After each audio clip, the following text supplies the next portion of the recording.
আমি বর্তমানে রয়েছি ঠাকুরগাঁও জেলার বালিয়া ইউনিয়নে, অর্থাৎ ভুল্লি থানার অন্তর্গত বালিয়া ইউনিয়নে, এবং আমার পাশে যে মসজিদটা দেখা যাচ্ছে এই মসজিদটা মূলত জিনের মসজিদ নামে পরিচিত। জিনরা এক রাতে এই মসজিদ তৈরি করেছিল বলে এরকম একটা মিথ বা কল্পকাহিনী রয়েছে। কিন্তু এই স্থানীয় যারা চৌধুরী বংশধর রয়েছে, মেহের বক্সের বংশধর, তারা দাবি যে এই মসজিদটি মূলত তাদের বংশধররা মুঘল আমলে নির্মাণ করা হয়। আজকে আমরা এসেছি ঠিক সেই মসজিদে। আজকে আমরা আপনাদের সাথে পরিচয় করে দেব এই মসজিদের কারুকাজ এবং মসজিদ সম্পর্কে।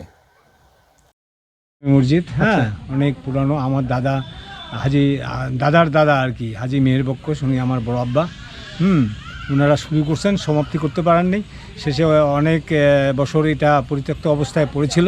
তারপরে আমাদের জেনারেশনের ছেলেপেলেরা এসে এটাকে পুনর্নির্মাণ করার জন্য চেষ্টা নেয়, এবং বুয়েট থেকে বুয়েটের যে শিক্ষকরা আছে, ছাত্ররা আছে, তারা এখানে আসে ক্যাম্পিং করে, ওরা পরীক্ষা নিরীক্ষা করে, তারপরে এটার যে আবর্জনা ছিল আর কি, ময়লা সব পরিষ্কার করে, গাছ বড় বড় গাছ ছিল, এই গাছগুলো সব অ্যাসিড মারে তুলে উঠে দিয়ে তারপরে পরীক্ষা নিরীক্ষা করছে যে এটা ভূমিকম্পে টিকবে কি টিকবে না।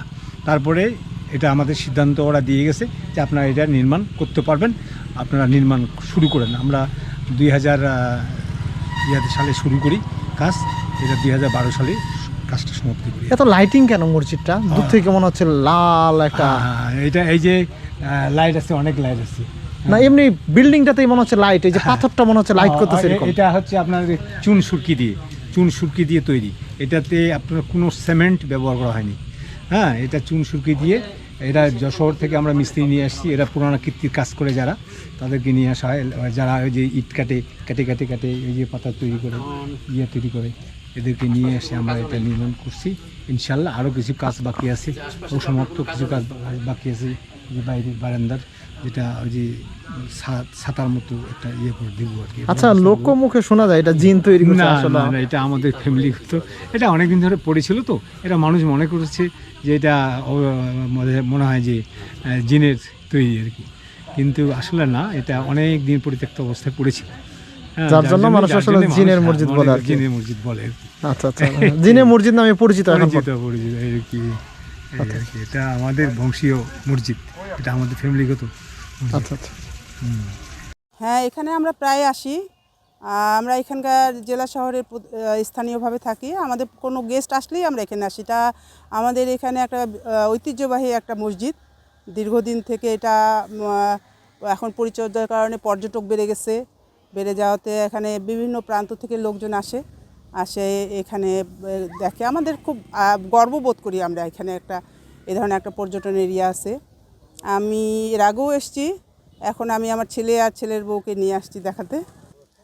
আমি এই অঞ্চলের মানুষ এবং এই মসজিদের সঙ্গে আমি জড়িত।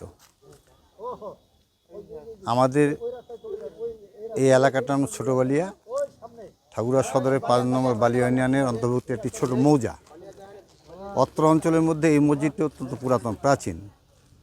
আমরা জানি যে এই অঞ্চলটা ছিল হিন্দু অধ্যুষিত এলাকা, সেই কারণেই অত্র অঞ্চলে বালিয়া, ছোটো বালিয়া জায়গায় একটা চৌধুরী পরিবার আছে বা জমিদার পরিবার, যার পূর্বপুরুষ ছিলেন হাজি মেহের বক্স। তারই পৃষ্ঠপোষকতায় আনুমানিক আজ থেকে 150 বছর আগে তিনি তার নিজস্ব সম্পত্তিতে এই মসজিদ নির্মাণ করার চিন্তা করেন এবং নির্মাণও করেন।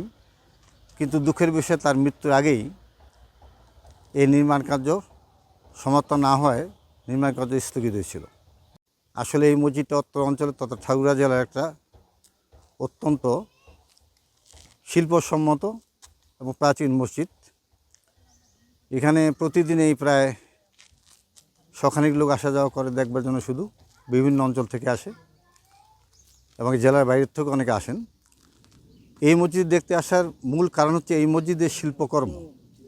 সেইটি মূলত বাংলাদেশ প্রত্নতাত্ত্বিক অধিদপ্তরের 2 প্রকৌশলী এসেছিলেন, তাদের মতামত অনুসারে আমরা যা জেনেছি তাতে এখানে 2 ধরনের শিল্পকর্ম রয়েছে। একটি হচ্ছে মোগলীয় শিল্পকর্ম, যার পার্সেন্টেজটা শতকরা 80% এবং 20% শিল্পকর্ম রয়েছে ইউরোপিয়ান। তো পাশ্চাত্য এবং প্রাচ্য শিল্পকর্মের মিশ্রণ রয়েছে এবং এর বহিরাবরণ এত চমৎকার এবং নৈপুণ্যপূর্ণ যা মানুষকে আকৃষ্ট করে, এবং মূলত সে কারণেই বোধহয় এত মানুষ এখানে দেখতে আসে এবং অনেকে শখ করে নামাজ পড়তেও আসেন।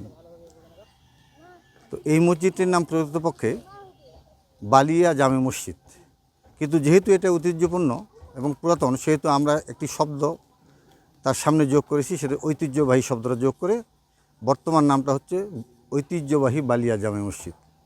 এবং এই অঞ্চলের গৌরব তো বটেই, আমরা মনে করছি ঠাকুরগাঁও জেলার এটি একটি গৌরব যে এরকম একটা প্রত্নতাত্ত্বিক নিদর্শন আমাদের ঠাকুরগাঁও জেলার মধ্যে রয়েছে, এবং যেটি দূর দূরান্ত থেকে মানুষ আসে এবং তাদের মনের খোরাক নিবৃত্তি করবার একটা উপায় বা মাধ্যম হিসাবে আমরা বুঝতে পারি। তা আমরা দীর্ঘদিন এই মসজিদে নামাজ পড়ছি এবং আমরা অত্যন্ত আনন্দিত এই কারণে যে আমরা গর্ববোধ করি এই মসজিদে নামাজ পড়তে পারবার জন্য, এবং অনেক দর্শনার্থী এসে যখন দেখেন এবং তার শিল্পকর্ম দেখে যখন তারা বিমোহিত হন, তখন আমাদেরও খুব গর্ববোধ হয়। তো মসজিদের এই শিল্প নৈপুণ্য এটুকুই, এবং মসজিদের প্রস্থ সম্ভবত 60 ফুট, দৈর্ঘ্যটা হচ্ছে 60 ফুট, প্রস্থ ভিতরে 3টা কাতার ধরে, এবং বাইরে যে গ্রাউন্ডটা সেখানে শুক্রবারের দিন সেখানে জায়নামাজ বিছানো হয় এবং মুসল্লি ভর্তি হয়ে যায়। তো অনেক মানুষ আগ্রহের দূর দূরান্ত থেকে শুক্রবারের দিন অন্তপক্ষে অনেকে নামাজ আদায় করতে আসেন এবং সন্তুষ্ট চিত্তে তারা অত্যন্ত খুশি মনে এখান থেকে আবার প্রত্যাবর্তন করেন। এইভাবে বহু মানুষ এটাকে দেখবার জন্য আসে। অন্যান্য মসজিদের থেকে এটা কারুকার্য আলাদা, সেটা অনেক পুরাতন প্যাটার্নের মিস্ত্রি দ্বারা তৈরি, এটা আমাদের কাছে যেটা মনে হয়। ঠাকুরগাঁও জেলায় এমন স্থাপত্য মসজিদ বলা যায় হাতে গোনা 2-1টি রয়েছে, তার মধ্যে এই জিনের মসজিদ একটি। এবং এই মসজিদ সরকারের পক্ষ থেকে যদি আরও বরাদ্দ দেওয়া হয় এবং পরিচর্যা করা হয়, তাহলে এই মেহের বক্সের গড়ে যাওয়া এই মসজিদটি মূলত দীর্ঘদিন রয়ে যাবে বলে এখানকার যারা স্থানীয় রয়েছে তাদের তেমনটাই দাবি রয়েছে।